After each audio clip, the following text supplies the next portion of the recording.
So I've been recording some videos tonight. It's about 10:30 p.m. West Coast time on Monday, April 28th.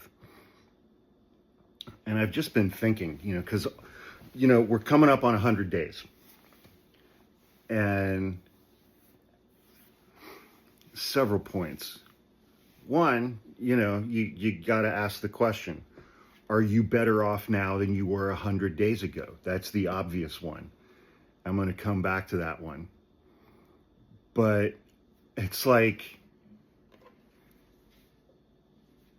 Donald Trump got all of this destruction done in 100 days.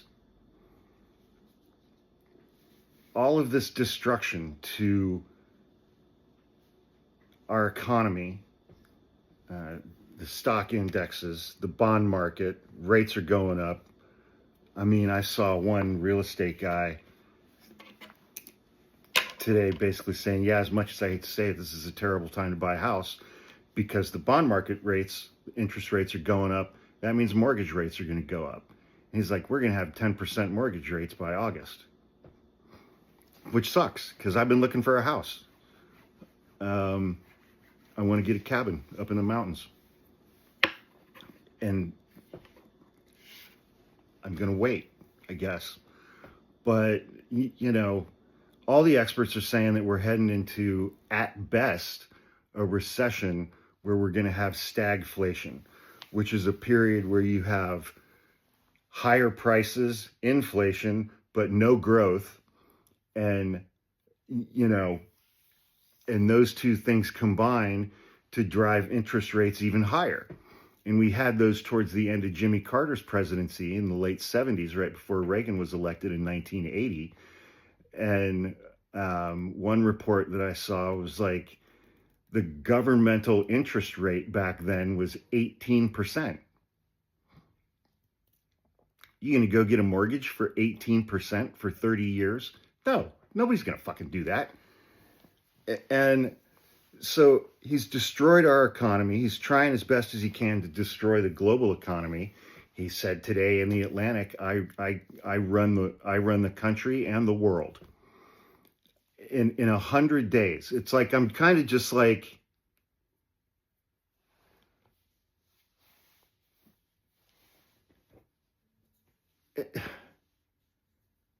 what has America even been? What was it even built on that somebody like Donald Trump can come in and effectively destroy it in 100 days to the point where we are now an authoritarian country? Authoritarianism is here. It's here. Our economy is going into the shitter. He has effectively pulled the United States out of NATO, if not formally. He's damaged all of our alliances, all of our relationships with our allies. Our only ally right now is El Salvador, as far as I can tell, and maybe Russia.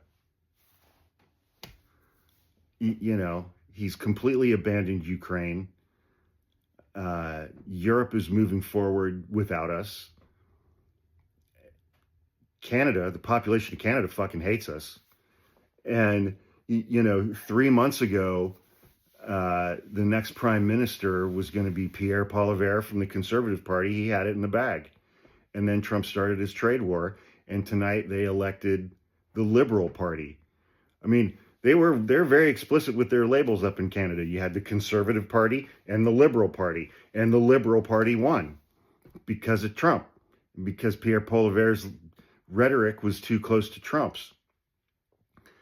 But the population of Canada, obviously our neighbor, who we've been incredibly close with for the last 80 or 100 years, their population hates Trump and hates the United States now. Not everybody here, but the government. And they're not buying American products anymore in Canada, period. And that's not going to change if Trump pulls his tariffs. And then he starts this global trade war against everybody with his tariffs. And I love watching the Trump humpers, the fart huffing, mouth breathing MAGA chuds on TikTok saying, well, he's made 200 deals. 50 countries came clamoring, begging for deals, and Donald Trump made all these deals. I haven't seen one. I haven't seen a document released by the government that shows an actual trade deal that is signed by a representative from country A and then signed by a representative of the United States. I've not seen any of those documents. The Wall Street Journal called this the stupidest trade war that's ever happened. It's entirely self-inflicted. Every bit of this is self-inflicted. The trashing of our relationships with our allies, the destruction of our economy, the attempt to destroy the global economy, this trade war, and now we have empty ports all up and down the West Coast. LA, Oakland, Seattle, no ships are coming from China. Oil prices are dropping. And yeah, that might seem like a good thing, but I learned from Mr. Global that if they get too low, it's not good at all. And then it's like, domestically, he turned fucking Elon Musk and Doge loose on the executive branch. Who knows how many hundreds of thousands of people they fired, probationary federal workers. For the first time in our nation's history, the president has explicitly taken control of the Department of Justice and the Attorney General and the FBI with Pam Bondi and Kash Patel. He's defunding the EPA. He did away with the Department of Education and the Consumer Financial Protections Bureau. I read a thing today that he signed an executive order doing away with all of the protections at the Pentagon to prevent waste, fraud, and abuse in the Pentagon's purchasing processes, which is going to open it up to things like Elon Musk being awarded no-bid contracts. There's no reason for that. And the Pentagon, we've had Pete Hegseth with his little makeup room and his signal chats, but yet throughout the executive branch, Pete Hegseth has disclosed fucking confidential information in at least 2 signal group chats, but yet throughout the executive branch, including DOD, they're subjecting employees to polygraph tests to see if they're leaking to the press. When Trump's Russia envoy, Steve Witkin, added the senior editor of the Atlantic magazine, Jeffrey Goldberg, to a signal chat. I mean, Trump ran for re-election on the economy, inflation, and immigration. He's polling underwater on all 3 of those things less than 100 days in. He's done absolutely nothing but do proactive steps to make inflation worse, to make the economy worse, and now they're deporting innocent people to the worst prison in the Western Hemisphere for life, people who have been charged with no crimes in the United States or El Salvador, no convictions, no trials, no sentences. And his base thinks that's amazing. We're deporting American citizen children, one who had metastatic cancer. And we saw all of this polling that came out, and that gave me PTSD flashbacks. Oh, there's new polls. He's polling at 39% approval, 40% approval, 41% approval overall. He's underwater 20 or 30 points on the economy. He's underwater on immigration. He's underwater on inflation. On all of these issues, the American public hates what he's doing. He doesn't give a shit.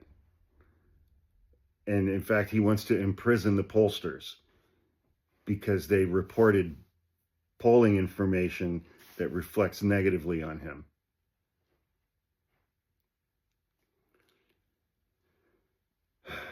So are you better off than you were 100 days ago?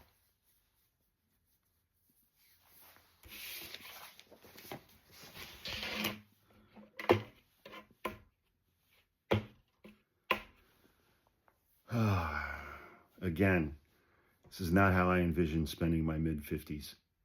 Anyway, thank you for watching another one of my rants. If you enjoyed this video, please click like, leave a comment, subscribe to my page. It's free. And I'm going to try to regulate my nervous system now, and I'm going to go for a walk and try to shake it out so that hopefully, maybe I might be able to get, hopefully, somewhere between 3 to 4 hours of sleep tonight. Because that's what I've been averaging lately. And it's not going great. Turns out that amount of sleep is subpar. Yeah. Not great, Bob. Okay. Have a great night. I'll see you guys tomorrow. Thanks for watching.